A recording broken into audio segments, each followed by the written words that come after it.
How's it going, everyone? Welcome to the show. Got a quick one for you today. I came across a post that I really liked and I wanted to talk about. It was interesting, and hence the title. I know some people may like or not like the title as much, but I mean that's what it's about. So let's dive into it though, because I definitely want to make sure we have enough time for this. I'll get to chat in just a little bit. So I came across this post again. Shout out to put the link in the chat. Shout out to HB100X. I really appreciate people just writing this stuff. Again, I don't consider it FUD. I just consider it like interesting pieces of perspective to talk about. And there's actually some interesting points in here that talked about before on the show. And I feel like every bit of this I've covered in some way or another. Maybe a couple new things too. But I just think I think some of it, in my opinion, matters more than others and stuff. But I really like that the community can even just have conversations like this. So anyways, I like it. I like discussing it. So this post again, shout out to HB. Before anyone gets the wrong idea, I support Richard Hart and believe in his vision. However, he has let the community down so far this cycle. Let me clarify why. So right there, the qualifier this cycle, so far this cycle, keep that in mind as well, because even framing it that way, I wouldn't frame it that way. I would frame it, hey, we have plenty of time in this cycle, and so far, I didn't have expectations that it would, explode out of cycle before it's supposed to, before ETH popped off, all these different things. So pay attention to that framing as well, because I think that's where some of this kind of stems from as well. So the funds from the PulseChain PulseX sacrifices has significantly depreciated through a bull market. Yes, a bull market. Yeah, I mean, if you look at the charts, bull market, what it technically started, was it last? I want to say last. When did altcoins start going up? Last April, last June, something like that, is when you could see on the chart of like the bottom for altcoins and going up, something like that. Correct me if I'm wrong, but something of that nature. Richard made a big mistake buying ETH at the peak without considering the ETH BTC chart, which topped in 2017. So again, I never pay much attention to I just don't think the ETH, when he bought ETH, is that relevant for a few reasons. So one, the easy one is, does it matter if ETH goes to 10K? If you make a 3X or a 5X or a 10X, you still make plenty of X's. For example, if it goes to 10K, 20K, all that stuff. The second one is, let's see. Yeah, so I would say the third one would be, there's probably things he's looking at, or again, whoever controls 170K ETH, that, have more data than us. So maybe it was liquidity thing. Maybe, there's some other things too. I think the second best reason though, that's kind of like just believe in narrative belief type of thing. The other part is, I guess I would question the whole idea of it mattering that the X's matter. Like, I guess it'd be like, what's the difference between turning 600 million into $1.5 billion and $2.5 billion? Yeah, it's $1 billion more, but it's still a whole lot of money that could do, if it came into the ecosystem, could do a lot of good things. So I'm not sure it's like the difference between a 7,000X and a 9,000X. It's just, I don't know. I think there's probably a number that for glory that can be hit regardless of the amount of X's. So yeah, the first thing would be, anyways,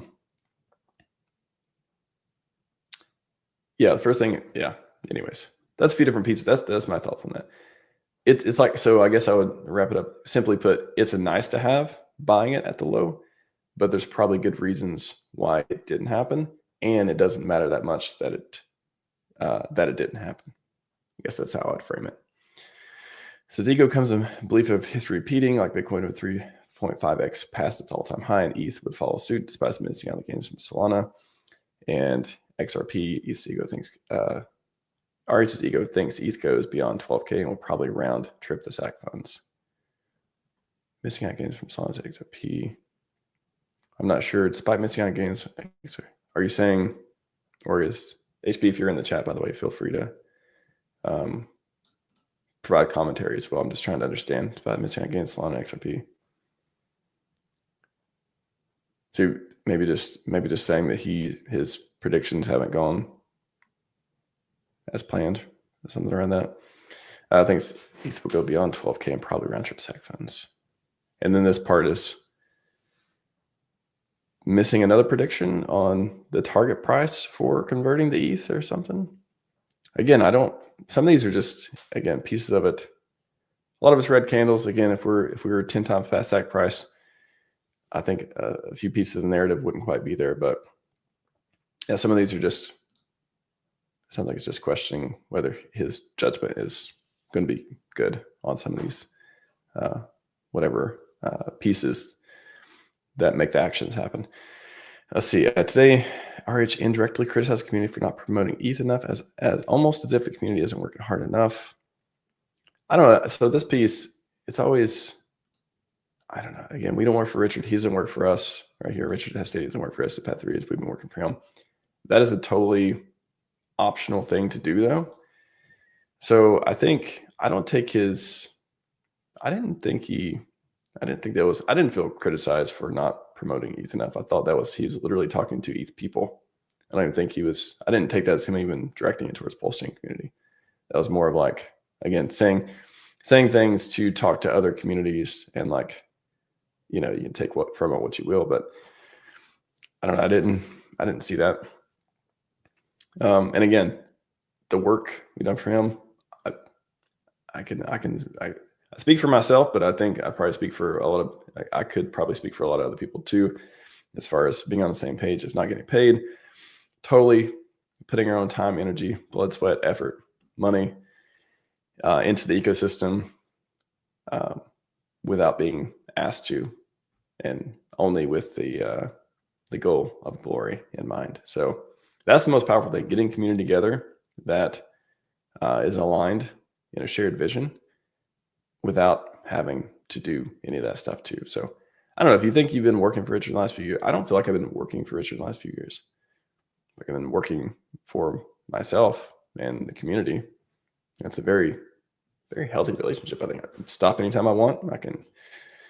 I'm proud of the work I put in, and I don't know. It may feel that way, but I don't think that's kind of like based on, it's like an individual basis, I think.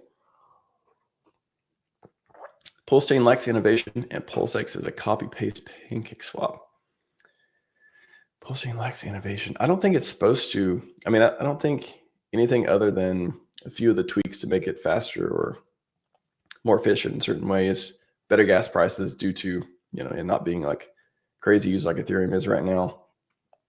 Yet, the whole fork narrative for both of them has always been a copy with improvements and having our own ecosystem to do it. Like, the value has never been from it's a super innovative chain as far as the PulseChain part. To me, it's just been like a fresh start in so many different ways, as if Ethereum was just birthed again,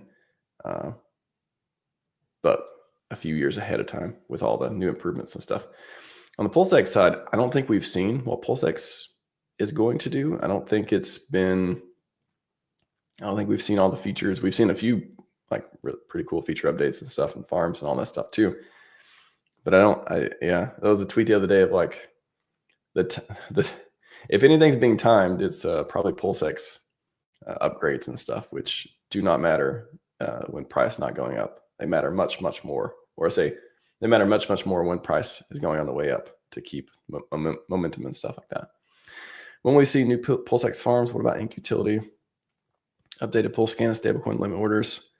When ready, I don't know. I'm not impatient about the PulseX farms. Ink utility, I don't think Ink needs to have any utility. It's nice to have. It's cool to see community building on it if there's projects to do that, but I don't think Ink needs to have a utility. It's not necessary. It's enough to get rewarded and hard slaw and again, the shared narrative of everything else. Like, I don't think it needs to have, it just needs to be, it needs to be there. There needs to be a reward for farming, but I don't think ink itself needs to be like voting. I always thought that was just kind of most people aren't interested in that kind of utility anyways. What utility, I guess that's the question I want to have. What utility would it have? Some people speculated wallet. It's the only coin that can be sacrificed for a PulseChain wallet. I don't know. I don't think it needs it. I think it's lower on the priority list. Another nice to have. Updated PulseScan. Yeah, the Block Explorer. I mean, yeah, it would be nice to have one of those one day. But again, does Block Explorer make price go up? So it's like the whole thing of like, do these things make price go up or not?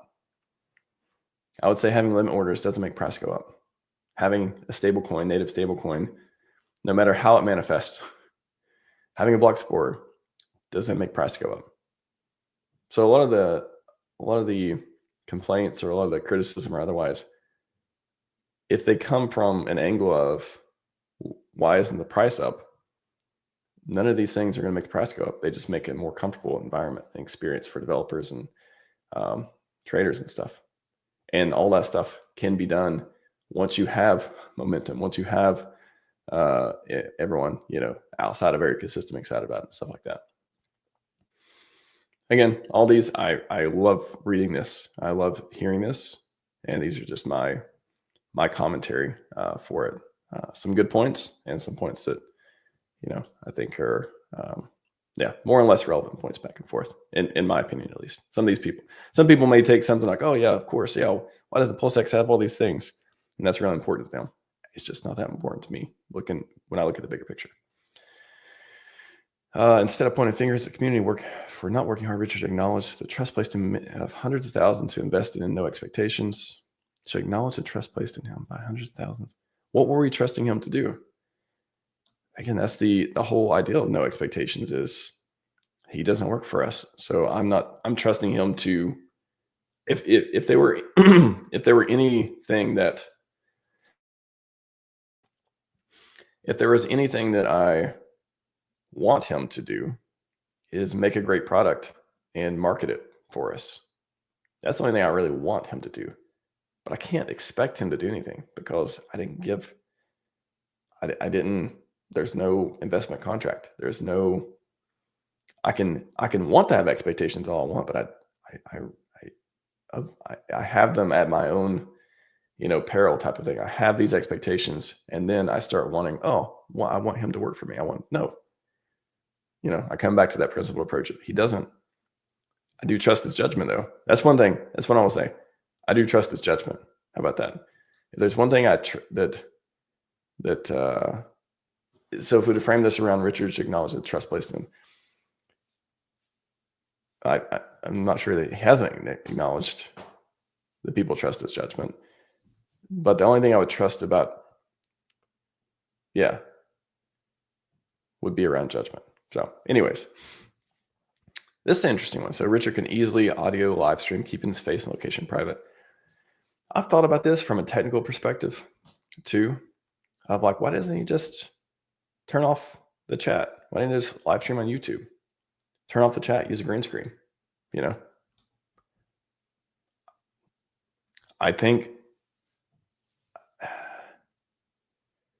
and then many will say his Luba team might advise against streaming scripts video off-topic post case. CZ remain public during his Luba case. Why can't Richard? I don't know. I don't have a good answer to that one. I mean, that's a fair criticism in the sense of, again, he doesn't work for us, so he's going to do whatever he wants. If we could speculate, we could say, well, he doesn't want to come on until the price is up. So he actually has a good time talking about this stuff. I don't think it's about keeping, I guess you could speculate, it's about, what if they trace the location, blah, blah, blah. I mean, but he's not, he's not on the run. He has plenty of his legal teams involved in the civil stuff and all that stuff too. So I don't know. I would go back to, one of those mental models too. There's no benefit in doing it. He doesn't need to. And there you can speculate, what if he wants to really shake people out? he just won't stream for a couple of years. And then only the true believers will be privy to his content if everyone else starts, ignoring it. You could speculate, but I mean, yeah, that one's kind of an unknown. Again, some of the stuff I defer to the billionaire genius founder guy's judgment on. So he's doing it for a reason. It could be strategic. It could be totally personal. Maybe he just doesn't want to. Maybe he just feels good when green candles and not green candles yet, Dev. That's fair. He can do whatever he wants. So I wanted to live stream as much as the next person, but I don't.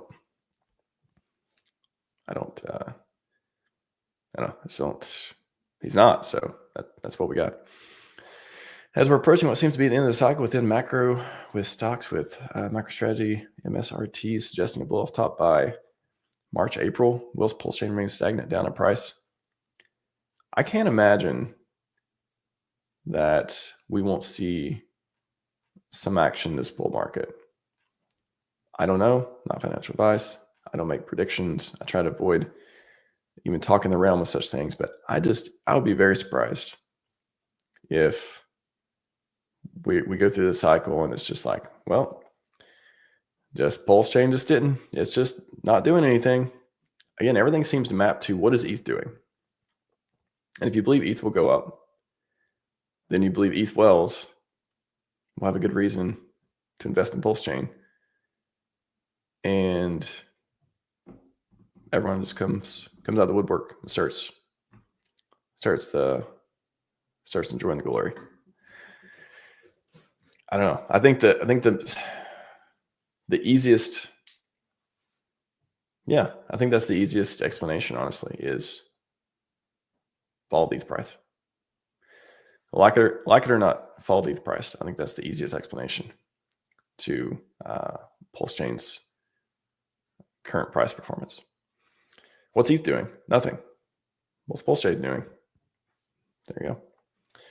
What's ETH doing to the moon? What's PulseChain doing? Hopefully Mars, Jupiter, Pluto. Shout out to Pluto. Some believe you're still a planet or consider you one. Richard, I trust you, but your timing has been off. The SEC case and Interpol shouldn't be used as excuses, nor should ETH's performance. These decisions were driven by ego. I mean, I don't know. I think it's easy to say they're driven by ego as a conclusion.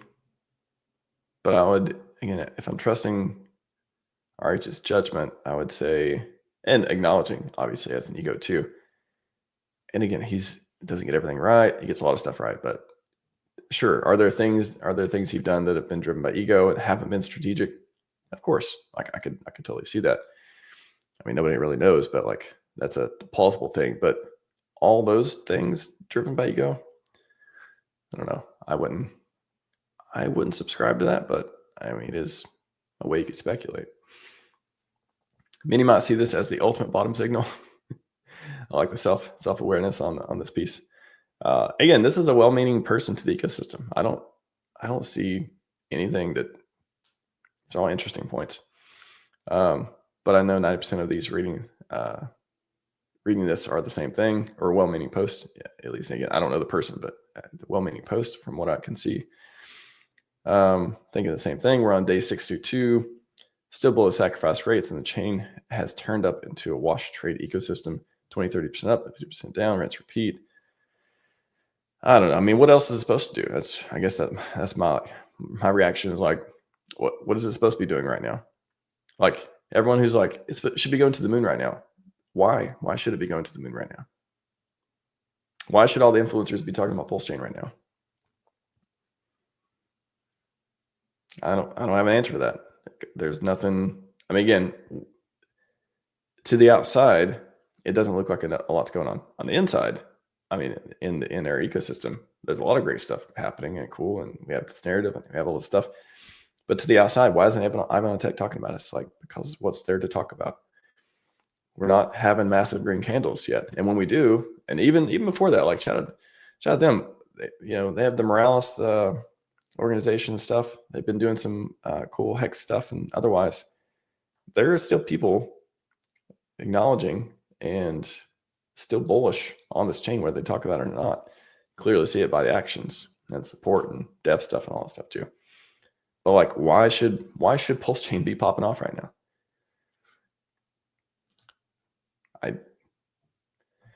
Anyways, Richard's time to act before it's too late. Don't round trip the SAC funds. Bring innovation. Enhance the projects you created. The community has done its part. I really hope this ultimate bottom signal. I don't. Yeah, I would be very surprised if this happened. I would be very surprised if this hasn't already happened, and maybe in the test nets and stuff, and it's just being timed rollout when is the optimal timing to do so, as I talked about before. And the community has done its part. I think the community has done a lot. It's not like there's this finish line though.